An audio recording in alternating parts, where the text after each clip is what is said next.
Great YouTube, this is Captain Machine here, back for another video. This video is a response to Halo's video, so you'll find that below.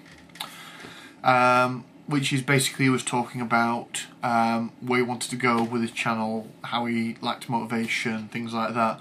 I already put a text comment in his channel, but this is also going out to you vocally, Halo. We all know about writer's block. We all know about GM burnout. I honestly believe there is roughly the same thing for YouTube or vlogging in general. I don't know what you want to call it, like vlog burnout. I don't know.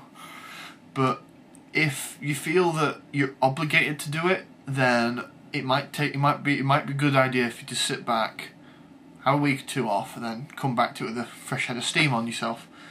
I'm not saying stop. Please don't stop, because although we as reviewers are going in roughly different directions, that doesn't make us any more valid than the other one is. So don't think that way at all.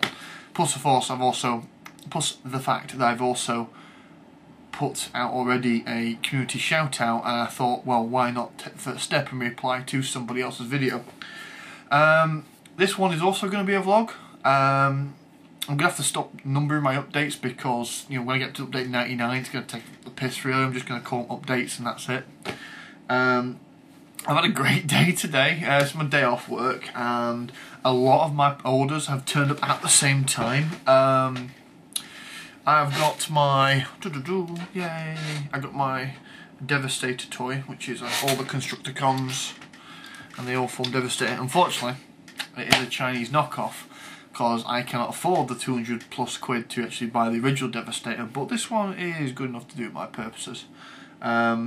Also, a lot of role-playing stuff has turned up, so I'm just going to briefly flick through all that. It's all turned up on the same day as well, which is amazing. First of all, I got my hands on Dungeons of Dread, which is the 3.5 update for the monster manual for Ravenloft, as it quite clearly says there. A lot of good stuff in here. Most of it is just really tweaks and adaptations to what was already out there, which again I'll have to tweak and adapt more when I do Pathfinder. I'll be doing a review about that very shortly. But there's a couple of new monsters in here, and they've also given some treatment to some older monsters which were in the player's guide, which like the mummies and the vampires. That's not too bad. Looking forward to using that. I've also got the Penton, the Umbral Pentagon, which is basically a source book about a shadowy sect of shadow mages in the Scarlands universe. Now, good luck reading that, because although it is a really good book and it's really well written, Bateman, that's just me skimming it. I haven't actually fully read it yet, and I doubt I'll be reviewing this because it is out of print, and I have said I'm going to try and avoid reviewing things that are out of print. But you can pick this up still. The problem is all the ink on it is way too dark. I mean, that is barely audible. When you go inside, that's just a black smudge, which may or may not, depending on how you squint at it, say the same thing. But if you like your Scarlands stuff and you're really into the lore, that's a really good book because it expands upon the hints that have been given by 3 or 4 different source materials. That's not too bad. And plus, it gives you a really nice dungeon crawl in there as well. Now here are the big things. Call of Cthulhu is now starting to get third-party development in a big way. I mean, it used to be that Pagan Publishing had bragging rights to that because they were releasing a lot of stuff like From the Shadows, From the Vault, Unspeakable Oath, which was a magazine which is really good. If you can get your hands on it, please do so. It's amazing. I mean, I've got like half a dozen issues and I want more. I really do. Oh, and Delta Green, obviously. And basically, Chaosium have got to the point where they have realised that they make the majority of their money off their website. And so what they do is they offer people deals when it comes to licensing their products. And the deal is, as such, I mean, this may be the public face of it, and there may be something in the back that we don't know about, but the public face of it is that they turn around to you and say, for every 1,000 copies you print, they want, I think it's 10%. They want 10% of the physical copies. So if you print like 1,000 copies of Delta Green, for example, you're obliged to, as part of the license, to give them 100 copies, which they then sell on their website for revenue, which is a nice way of doing it. That way, the amount of money they make off of your printing run is directly proportional to the size of your printing run, which in my opinion is fair. And very, very recently, there has been news about other companies getting involved. There is Miskatonic Valley Press, which everyone's really happy about. They're just getting into it. Pagan Publishing are still in it. I'm going to be talking about this in a moment. Also Goodman Games, who did the Dungeon Crawl Classics, which are some of the best 3.5 or 3.0 dungeon crawls ever published, are also getting involved, which I'm really looking forward to because those guys do amazing work. And I've got 2 of the supplements that have come out recently. And this is Murder of Crows. It's a very thin book, by the way. It's a traditional module affair, not a big tome like Masks and Nyarlathotep or anything like that. This is made by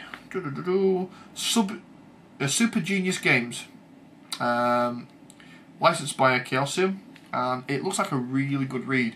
I've had a quick flick through it, and it looks like a 1 or a 2 nighter, which is great for the price. I think I paid £6 for this, which is like $12. In fact, it actually is $12 if you read the back.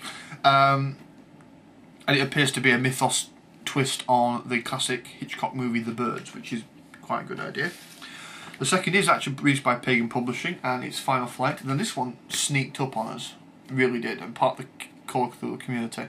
I like to think I'm involved with it, but this one snuck up on me, and I think it did with a lot of people. I haven't actually read it yet, but the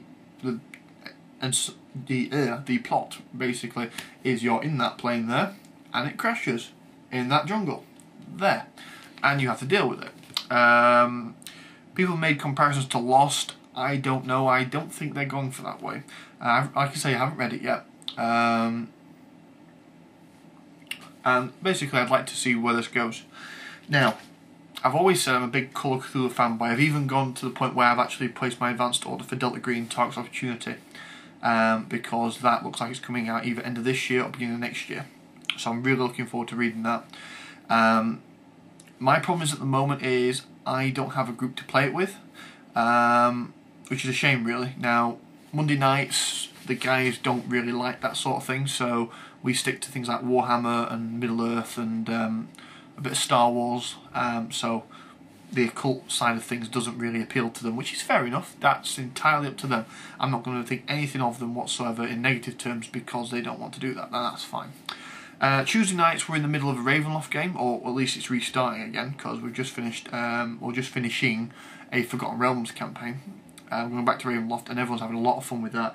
And when it comes to Wednesday night, if I change games one more time, they're going to lynch me. Because I started with 4th edition, then went to Shadowrun, then we went to... where did we go after that? I think we did something else after that for a brief period of time. And then we went to Pathfinder. So we're on our 3rd or 4th game on Wednesday night in the space of a couple of months. So if I switch games again, they're going to lynch me, so I can't do that. So at the present moment in time, I am desperately trying to find a group of people to play Call of Cthulhu with, because recently, with all the stuff that's coming out for it, I really want to play it again.